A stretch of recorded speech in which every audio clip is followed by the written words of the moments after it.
Selamat petang, salam sejahtera. Terima kasih kerana bersama dengan saya di Nazilin Unity Channel.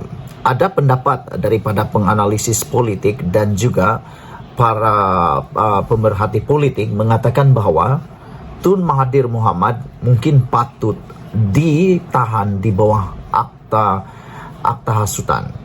Namun demikian, hari ini telah diumumkan dengan rasminya bahawa kerajaan tiada keperluan untuk mendakwa Dr. Mahathir di bawah akta hasutan.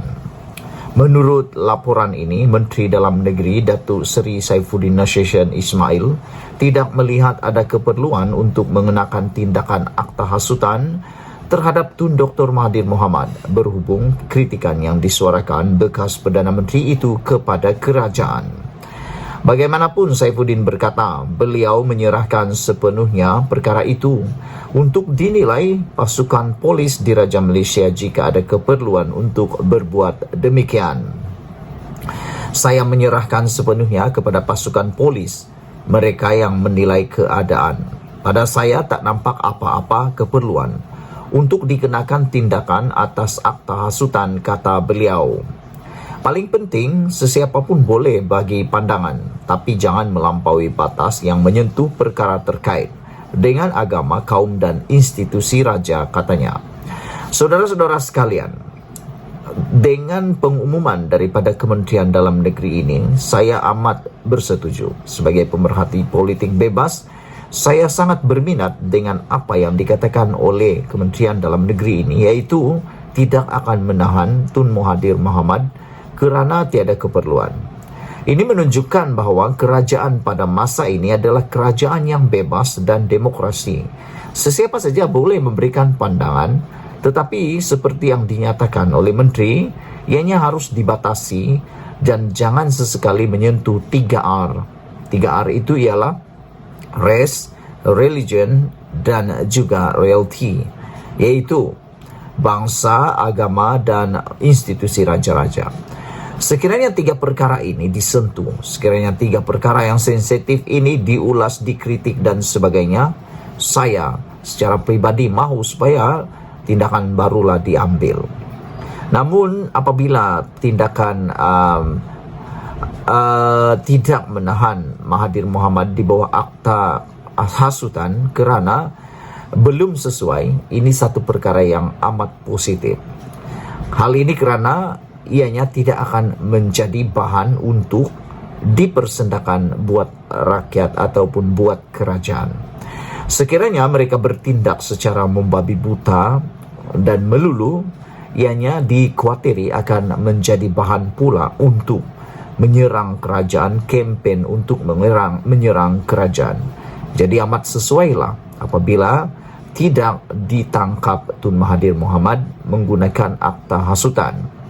Namun, ianya dibatasi dengan 3R. Sekiranya 3R itu disentuh secara keterlaluan, maka memang patutlah akan dibuat tangkapan di bawah akta hasutan. Bagi kita semua rakyat Malaysia, kita harus mengingat bahawa 3 perkara ini, iaitu agama, kaum dan institusi raja, merupakan perkara yang amat sensitif dan haruslah dijaga bersama. Kerana amat mudah untuk merosakkan, tetapi untuk memulihkan adalah perkara yang amat susah. Saifuddin Nasheshan berkata demikian kepada media berkenaan kesaan Ketua UMNO bahagian Padang Rengas, Datuk Seri Muhammad Nazri Abdul Aziz, yang mahu Dr. Mahathir dikenakan tindakan akta hasutan berikutan kritikan mantan Perdana Menteri itu kepada kerajaan hari ini. Namun Saifuddin berkata pihaknya mengikuti dengan dekat berkenaan hasrat Dr. Mahathir untuk mengadakan perhimpunan dan diikuti dengan mengadakan proklamasi yang memberi gambaran bahawa kuasa politik dan ekonomi Melayu semakin lemah di bawah pentadbiran kerajaan perpaduan. Saya percaya rakyat boleh lihat sendiri apakah munasabah dakwaan itu ketika Tun Mahathir sendiri mempunyai peluang selama 22 tahun 22 bulan. Terlalu banyak boleh dibuat kalau nak bela orang Melayu supaya tak berlaku perkara yang Tun bimbangkan. Anwar Ibrahim, kerajaan perpaduan ini hanya berusia lebih daripada 100 hari. Baru 100 hari Tun Mahathir Mohamad sudah menilainya sebagai kerajaan yang lemah. Apakah itu adalah tindakan yang adil? Pada pendapat saya, tindakan itu amat-amat tidak adil. Kenapa? Dibanding dengan 22 tahun, 22 bulan, sepatutnya sudah terlalu banyak yang boleh dibuat oleh Tun Mahathir Mohamad ketika berkuasa 22 tahun dan 22 bulan untuk membantu bangsa atau membela orang Melayu. Namun, apa yang telah dilakukan Tun Mahathir Mohamad sehingga kan dia sendiri risau dengan apa yang berlaku dengan orang Melayu pada waktu ini. Beliau cuba menyalahkan Anwar Ibrahim sebagai tidak banyak membantu orang Melayu. Tapi dia lupa dia telah pun memerintah negara ini selama 22 tahun dan 22 bulan. Anwar Ibrahim baru 100 hari. Jadi, sungguhlah tidak adil untuk meletakkan satu prasyarat yang amat-amat tidak berseimbangan seperti itu. Jadi tidak munasabah kebimbangan itu berlaku dalam tempoh 4 bulan ini. Terdahulu Saifuddin menghadiri Town Hall Ikon Madani Anjuran Yayasan Prihatin Nasional yang dihadiri kira-kira 2,000 pelajar dari Universiti Teknologi Mara dan Universiti Pertahanan Awam Nasional.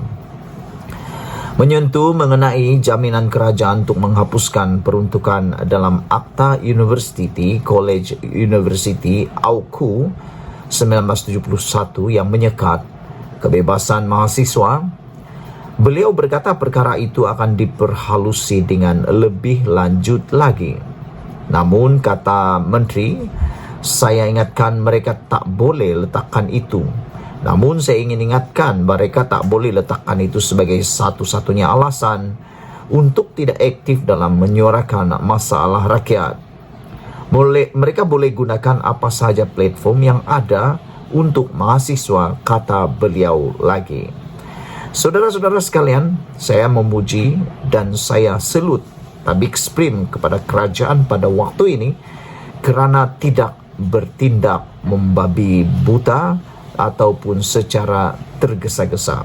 Tindakan untuk berfikir secara panjang dan rasional untuk tidak menangkap Dr. Mahathir di bawah akta hasutan adalah satu tindakan yang amat tepat pada waktunya. Sehinggalah 3R yang sensitif itu dilampaui, barulah akta hasutan ini boleh digunakan. Namun demikian, kita bersyukur kerana baru 100 hari Anwar Ibrahim menjadi Perdana Menteri, sudah terlalu banyak yang dia lakukan untuk negara ini. Sekian dulu untuk negara kali ini, Malaysia kita punya. Kita juga sama-sama cintai Malaysiaku. Bye-bye.